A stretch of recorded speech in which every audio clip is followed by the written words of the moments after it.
Assalamualaikum, ayo kita bersholawat agar hati tetap tenang. Pernahkah kalian membayangkan bagaimana jika jantung kota Israel, Tel Aviv, berubah menjadi lautan api? Bagaimana jika dua kekuatan besar, H4M4S dan H1SBUL4H, benar-benar bersatu dalam satu serangan mematikan? Inilah yang terjadi sekarang. Halo sahabat semua, semoga kalian selalu dalam lindungan dan keberkahan. Hari ini kita akan membahas peristiwa yang menggemparkan dunia, sebuah kejadian yang membuat Israel benar-benar terjepit. Sebelum kita lanjut, jangan lupa untuk tekan tombol like, subscribe, dan nyalakan lonceng notifikasi, supaya kalian gak ketinggalan update terbaru dari channel ini. Jangan lupa juga tulis sholawat di kolom komentar dan sebutkan dari mana asal kalian. Biar kita semua bisa saling mendoakan dan semakin banyak yang bersholawat bersama-sama. Malam itu, langit di atas Tel Aviv yang biasanya terang oleh gemerlap lampu kota berubah menjadi pemandangan yang mengerikan. Suara sirene meraung-raung di seluruh penjuru kota, menandakan bahaya besar yang sedang mendekat. Warga yang sedang beristirahat di rumah mereka bergegas keluar, sebagian berlari menuju tempat perlindungan bawah tanah, sementara yang lain berdiri kaku dengan wajah pucat, mencoba memahami apa yang sedang terjadi. Tiba-tiba, sebuah cahaya merah terang melintas di langit. Rudal pertama meluncur dengan kecepatan tinggi, diikuti oleh puluhan lainnya. Dalam hitungan detik, suara dentuman keras mengguncang kota, disusul gelombang panas yang terasa hingga ke jalan-jalan utama. Ledakan dahsyat terjadi di berbagai titik strategis, membuat langit malam berubah menjadi lautan api. Beberapa gedung pencakar langit yang sebelumnya berdiri megah kini terbakar hebat, kaca-kacanya pecah berhamburan ke jalanan. Suara jeritan dan tangisan menggema di udara, bercampur dengan suara alarm mobil dan peringatan dari sistem keamanan kota. Militer Israel segera merespons dengan mengaktifkan sistem pertahanan udara mereka, Iron Dome. Beberapa rudal berhasil dicegat di udara, menciptakan pemandangan spektakuler berupa ledakan kecil di langit.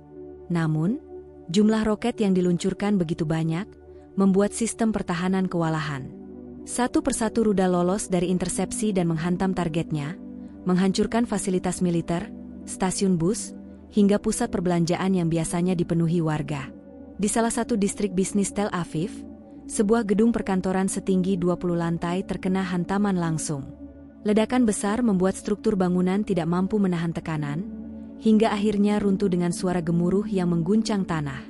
Debu tebal mengepul ke udara, menyelimuti kawasan sekitar dalam kegelapan pekat. Orang-orang yang masih berada di dalam gedung berusaha mencari jalan keluar, beberapa tertimbun reruntuhan, sementara tim penyelamat yang mencoba masuk harus berhadapan dengan api yang terus berkobar. Sementara itu, di jalan-jalan utama, lalu lintas berubah menjadi kekacauan total. Ribuan kendaraan berusaha keluar dari kota, menciptakan kemacetan parah di berbagai titik. Klakson mobil bersahut-sahutan, pengemudi saling berteriak, dan sebagian lagi meninggalkan kendaraan mereka untuk mencari perlindungan di gedung-gedung yang masih berdiri kokoh. Di sebuah perempatan besar, sebuah bus umum yang membawa puluhan penumpang terhenti mendadak setelah terkena gelombang ledakan.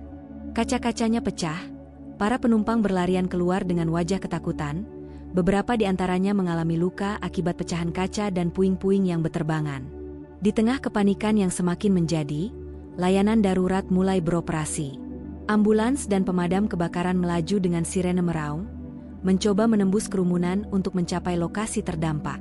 Petugas medis dengan pakaian pelindung bergegas mengevakuasi korban yang terluka, membopong mereka ke tempat aman atau langsung memberikan pertolongan di lokasi.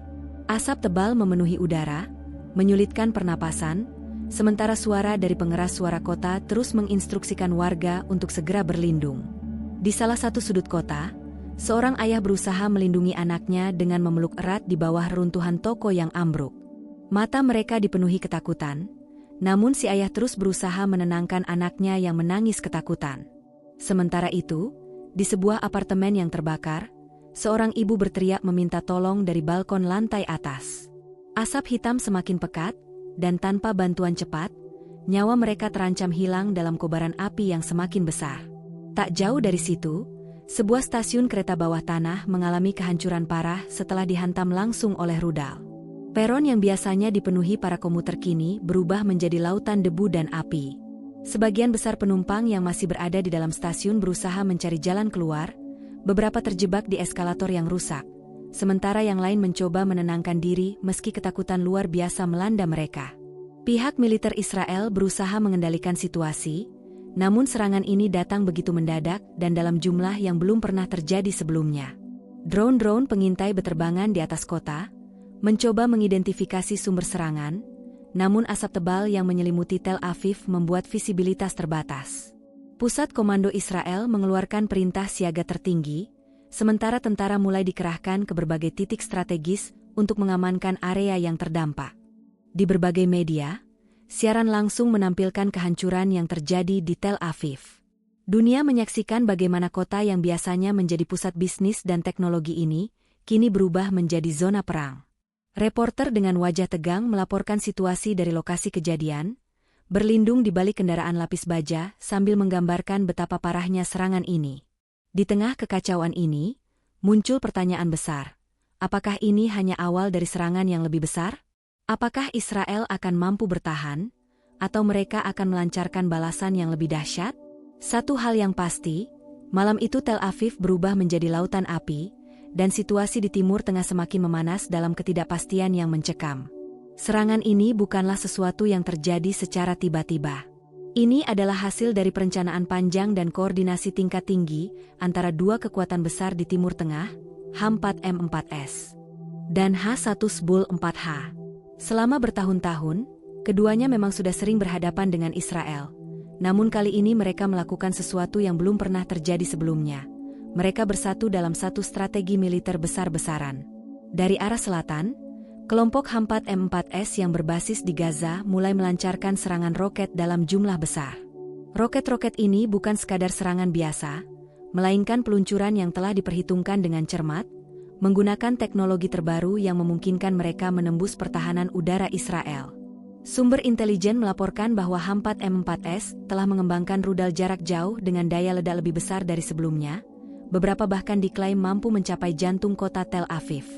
Sementara itu, dari arah utara, H1S4H yang berbasis di Lebanon meluncurkan rudal-rudal jarak jauh yang jauh lebih mematikan. Berbeda dengan serangan-serangan sebelumnya yang dilakukan secara sporadis, kali ini serangan dilakukan secara terkoordinasi dan simultan, membuat Israel berada dalam situasi yang sangat sulit. Rudal-rudal dari H1S4H tidak hanya mengincar area sipil, tetapi juga target strategis seperti pangkalan militer, fasilitas komunikasi, dan pusat kendali pertahanan udara Israel. Tak hanya roket dan rudal, serangan ini juga melibatkan drone-drone kamikaze yang digunakan untuk menyerang target dengan presisi tinggi. Beberapa drone berhasil menghindari sistem pertahanan udara Israel dan menghantam instalasi militer di pinggiran Tel Aviv, menyebabkan ledakan besar yang mengganggu operasi militer Israel. Bahkan, ada laporan bahwa drone ini membawa bahan peledak yang cukup kuat untuk merusak kendaraan lapis baja dan bunker bawah tanah. Israel, yang biasanya mampu menangani serangan dari satu front dengan relatif mudah, kali ini benar-benar kewalahan menghadapi dua serangan dari dua arah berbeda secara bersamaan. Komandan Pertahanan Udara Israel menyebut serangan ini sebagai salah satu ancaman terbesar yang pernah mereka hadapi dalam beberapa dekade terakhir. Meskipun Iron Dome masih berfungsi, jumlah rudal dan roket yang datang terlalu banyak untuk bisa dicegat semuanya. Beberapa kota di Israel mengalami pemadaman listrik besar-besaran, karena jaringan listrik utama mereka hancur akibat serangan yang terus-menerus. Menurut sumber yang dekat dengan strategi H4M4S dan H1S4H, serangan ini bukan hanya sekadar aksi balasan biasa. Ini adalah bagian dari strategi jangka panjang untuk memperlemah Israel secara bertahap. Mereka tahu bahwa serangan langsung dalam skala besar mungkin akan sulit dilakukan, tetapi dengan serangan terkoordinasi seperti ini, mereka bisa membuat Israel berada dalam kondisi darurat yang terus-menerus. Di dunia internasional, negara-negara yang biasanya mendukung Israel mulai terkejut dengan serangan ini. Amerika Serikat dan sekutunya segera mengadakan pertemuan darurat untuk membahas langkah-langkah yang akan diambil. Sementara itu, negara-negara lain di Timur Tengah mengamati dengan seksama, beberapa di antaranya bahkan menunjukkan dukungan secara diam-diam terhadap aksi H4M4S dan H1S4H. Di medan perang, tentara Israel mulai menghadapi tantangan yang jauh lebih besar. Pasukan mereka dikerahkan ke beberapa titik penting untuk mempertahankan kota-kota besar, tetapi mereka menghadapi masalah besar. komunikasi militer terganggu akibat serangan cyber yang diakini berasal dari pihak lawan. Sistem radar dan kontrol pertahanan udara mengalami gangguan teknis, membuat mereka semakin rentan terhadap serangan mendadak. Tidak berhenti di situ, operasi darat H4M4S dan H1S-4H juga mulai terlihat. Dari perbatasan Gaza, sejumlah pasukan elit H4M4S dilaporkan telah menerobos masuk ke wilayah Israel melalui terowongan bawah tanah yang telah mereka bangun selama bertahun-tahun. Ini bukan pertama kalinya H4M4S menggunakan taktik ini, tetapi kali ini jumlah pasukan yang dikerahkan jauh lebih besar. Mereka menyerang pos-pos militer Israel di dekat perbatasan, memaksa tentara Israel untuk mundur sementara ke posisi yang lebih aman. Di utara, H1S-4H juga mengerahkan pasukan infanteri mereka untuk membantu memperkuat tekanan terhadap Israel. Dengan dukungan penuh dari sekutu-sekutu mereka mencoba untuk menembus perbatasan Israel dan menciptakan zona konflik baru di wilayah yang sebelumnya relatif aman. Para analis militer memperingatkan bahwa jika serangan ini terus berlanjut, Israel mungkin akan menghadapi salah satu perang paling sulit dalam sejarah mereka. Biasanya, mereka mampu mengalahkan lawan-lawannya dengan keunggulan teknologi dan kekuatan udara mereka. Namun kali ini, lawan mereka belajar dari kesalahan masa lalu dan menggunakan strategi yang jauh lebih efektif untuk menghadapi Israel. Di sisi lain, H4M4S dan H1S-4H tampaknya memiliki strategi cadangan jika Israel mencoba membalas dengan serangan lebih besar. Mereka telah menyiapkan sistem pertahanan anti-serangan udara, bunker bawah tanah yang lebih kuat, serta jalur pasokan senjata yang lebih tersembunyi. Beberapa laporan juga menyebutkan bahwa mereka telah mendapatkan dukungan dari pihak ketiga yang membantu mereka dalam hal intelijen dan persenjataan canggih. Malam itu, Tel Aviv terus dilanda serangan, dan Israel menghadapi tekanan yang belum pernah mereka rasakan sebelumnya. Dunia kini bertanya-tanya, apakah ini hanya permulaan dari konflik yang lebih besar? Apakah Israel mampu bertahan dalam serangan ini? Atau apakah ini menjadi awal dari perubahan besar di Timur Tengah? Satu hal yang pasti, koalisi antara H4M4S dan H1S-4H telah mengubah peta kekuatan di kawasan ini, dan Israel kini berada dalam posisi yang jauh lebih sulit dibandingkan sebelumnya. Kekacauan yang terjadi di Tel Aviv dan kota-kota lain di Israel telah mencapai titik yang mengkhawatirkan. Pemerintah Israel berada dalam dilema besar, menghadapi serangan yang belum pernah terjadi sebelumnya dari dua arah sekaligus. Serangan masif dari H4M4S di Gaza dan H1S-4H di Lebanon telah melumpuhkan sebagian besar sistem pertahanan mereka, dan kini mereka dihadapkan pada pilihan sulit: bertahan dan menanggung lebih banyak serangan, atau melancarkan serangan balasan besar-besaran yang bisa memicu perang regional yang lebih luas. Di bawah tanah sebuah bunker rahasia di Tel Aviv, Perdana Menteri Israel mengadakan pertemuan darurat dengan para pejabat tinggi militer dan intelijen. Ruangan itu dipenuhi layar besar yang menampilkan rekaman langsung dari berbagai titik di Israel. Kebakaran hebat, puing-puing bangunan, ambulans yang berlarian di jalanan, serta militer yang berusaha mengendalikan situasi. Seorang pejabat tinggi militer, dengan wajah tegang dan suara bergetar, melaporkan, "Tuan Perdana Menteri, lebih dari 600 roket telah diluncurkan ke wilayah kita hanya dalam 24 jam terakhir. Iron Dome hanya mampu menahan sekitar 70% dari mereka. Beberapa pangkalan militer utama kita mengalami kerusakan parah, dan jaringan komunikasi mengalami gangguan di beberapa wilayah." Seorang perwira intelijen menambahkan, "Kami telah mengonfirmasi bahwa H4M4S dan H1S-4H telah menerima bantuan logistik dan senjata canggih dari pihak luar. Ini bukan serangan biasa. Ini adalah serangan yang telah direncanakan dengan matang selama bertahun-tahun. Jika kita tidak segera merespons dengan kekuatan penuh, mereka akan semakin percaya diri dan mungkin akan meningkatkan serangan mereka ke level yang lebih besar."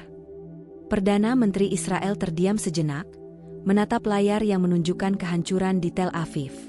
Kemudian, dia menghela napas panjang dan berkata dengan suara pelan namun tegas, "Kita tidak punya banyak pilihan. Jika kita membiarkan ini terus berlanjut, kita akan terlihat lemah di mata dunia dan musuh-musuh kita. Tapi jika kita menyerang balik dengan kekuatan penuh, kita akan menghadapi kecaman internasional dan kemungkinan perang skala besar. Kita harus mencari strategi yang tepat." Diskusi di dalam ruangan itu semakin intens. Beberapa pejabat militer bersikeras bahwa Israel harus segera melakukan serangan balasan besar-besaran, menghancurkan fasilitas-fasilitas militer H4M4S di Gaza dan H1S4H di Lebanon. Namun, ada pula yang memperingatkan bahwa langkah seperti itu bisa memicu eskalasi konflik yang lebih besar, bahkan bisa menyeret negara-negara lain ke dalam perang. Ada kekhawatiran bahwa Iran, yang diketahui memiliki hubungan dekat dengan H1S4H, bisa saja ikut campur jika Israel menyerang Lebanon dengan kekuatan penuh. Di sisi lain, Amerika Serikat dan beberapa sekutu Israel mulai memberikan tekanan diplomatik. Mereka meminta Israel untuk menahan diri dan mencari solusi diplomatik untuk menghindari perang berkepanjangan. Namun, dengan situasi yang semakin memburuk di lapangan, menahan diri tampak seperti pilihan yang sulit. Di luar bunker rapat, pasukan militer Israel terus berjuang untuk mengendalikan situasi. Di beberapa kota besar, warga sipil mulai panik. Beberapa sudah meninggalkan rumah mereka dan mencari tempat perlindungan yang lebih aman. Di perbatasan Gaza, tentara Israel terlibat dalam baku tembak sengit dengan militan H4M4S yang mencoba menembus wilayah Israel melalui jaringan terowongan bawah tanah. Di utara, pasukan H1S4H terus meluncurkan rudal jarak jauh yang menyasar infrastruktur penting di Israel. Beberapa pangkalan udara militer Israel telah terkena serangan, membuat kapasitas pertahanan udara mereka semakin melemah. Berita tentang serangan masif ini telah menyebar ke seluruh dunia, memicu reaksi beragam dari berbagai negara. Di Amerika Serikat dan Eropa, mereka menyerukan agar kedua belah pihak segera melakukan deeskalasi. Namun, mereka juga menyatakan dukungan untuk Israel dan mengatakan bahwa Israel memiliki hak untuk membela diri. Di negara-negara Timur Tengah, beberapa negara diam-diam menyatakan dukungan terhadap H4M4S dan H1S4H, tetapi secara resmi mereka meminta agar konflik ini segera dihentikan agar tidak semakin meluas. PBB, Dewan Keamanan PBB mengadakan pertemuan darurat untuk membahas krisis ini, tetapi belum ada keputusan konkret yang diambil. Sementara itu, di media sosial, berbagai tagar mulai trending, baik yang mendukung Israel maupun yang mendukung perjuangan Palestina. Dengan situasi yang semakin memburuk, Israel kini berada dalam posisi yang paling sulit dalam beberapa dekade terakhir. Mereka memiliki militer yang kuat dan teknologi canggih, tetapi kali ini musuh mereka lebih terorganisir, lebih bersatu, dan lebih siap dari sebelumnya. Jika Israel memutuskan untuk menyerang balik dengan kekuatan penuh, maka dunia mungkin akan melihat eskalasi perang yang jauh lebih besar, yang bisa melibatkan negara-negara lain. Tapi jika mereka tidak bertindak cepat, mereka bisa kehilangan kontrol atas situasi, yang berisiko membuat mereka semakin terdesak. Sementara itu, warga sipil Israel kini hidup dalam ketakutan, tidak tahu apakah esok hari situasi akan membaik atau justru semakin buruk. Di sisi lain, H4M4S dan H1S4H semakin percaya diri, merasa bahwa untuk pertama kalinya dalam sejarah mereka benar-benar berhasil menggoyahkan dominasi Israel di kawasan ini. Dunia kini menunggu, akankah Israel melancarkan serangan balasan besar-besaran? Ataukah mereka akan mencoba mencari jalan lain untuk menyelamatkan diri dari bencana yang lebih besar? Yang pasti, konflik ini belum akan berakhir dalam waktu dekat, dan Timur Tengah kembali berada di ambang perang besar yang bisa mengubah keseimbangan kekuatan di kawasan tersebut. Peristiwa ini benar-benar mengguncang dunia. Apa yang akan terjadi selanjutnya? Apakah konflik ini akan semakin membesar? Kita akan terus mengikuti perkembangan terbaru dari peristiwa ini. Jangan lupa dukung channel ini dengan like, share, dan subscribe. Sampai jumpa di video berikutnya. Wassalamualaikum.